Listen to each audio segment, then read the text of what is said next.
Well, good morning. This is Hound Dog Steve wishing you a very pleasant morning. And I just thought I would cut this clip out and play it to you in its entirety.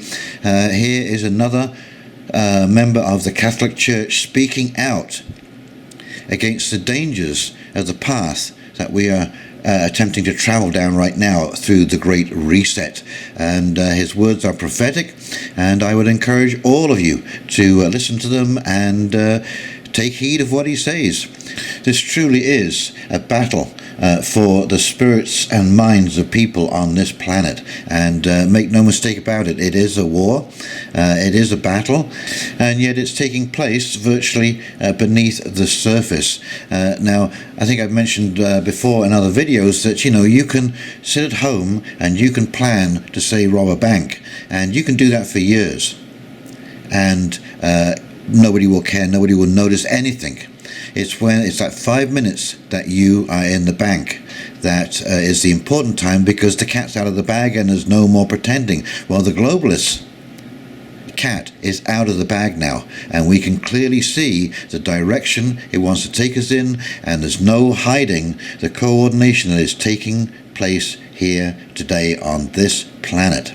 Anyway, without further ado, here is Cardinal Burke himself, and from his sermon. Okay, here we go. Our nation is going through a crisis which threatens its very future as free and democratic. The worldwide spread of Marxist materialism, which has already brought destruction and death to the lives of so many, and which has threatened the foundations of our nation for decades, and now seems to seize the governing power over our nation. To attain economic gains, we as a nation have permitted ourselves to become dependent upon the Chinese Communist Party, an ideology totally opposed to the Christian foundations upon which families and our nation remain safe and prosper. I speak of the United States of America, but evidently many other nations are in the throes of a similar, most alarming crisis. Then there is the mysterious Wuhan virus, about whose nature and prevention the mass media daily give us conflicting information. What is clear, however, is that it has been used by certain forces inimical to families and to the freedom of nations to advance their evil agenda. These forces tell us that we are now the subjects of the so-called Great Reset, the new normal, which is dictated to us by their manipulation of citizens and nations through ignorance and fear. Now we are supposed to find in a disease and its prevention the way to understand and direct our lives, rather than in God and in His plan for our salvation. The response of many bishops and priests and of many faithful has manifested a woeful lack of sound catechesis. So many in the church seem to have no understanding of how Christ continues his saving work in times of plague and of other disasters.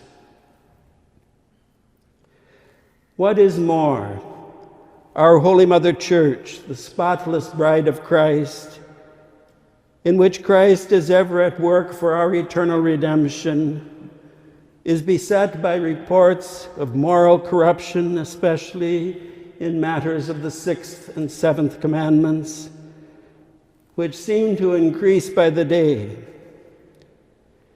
In our own nation, the reports about Theodore McCarrick have rightly tempted many devoted Catholics to question the shepherds who, in accord with Christ's plan for the Church, are to be their secure guides by teaching the truths of the faith, by leading them in the fitting worship of God and in prayer to Him, and by guiding them by means of the Church's perennial discipline.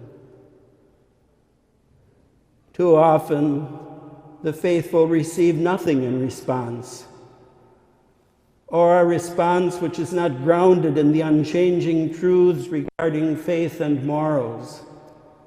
They receive responses that seem to come not from shepherds, but from secular managers. These grievous troubles, of course, present a formidable challenge to our daily Christian living.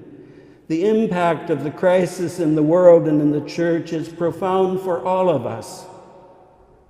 Many are enduring the most painful suffering, physical, emotional, and spiritual, which such a situation necessarily causes. At a time when we need to be close to one another in Christian love, worldly forces would isolate us and have us believe that we are alone and dependent upon secular forces, which would make us slaves to their godless and murderous agenda. Well, I hope you enjoyed that. This is Hound Dog Steve signing off, wishing you a very pleasant morning, and we'll talk very, very shortly. You take care now. Bye-bye.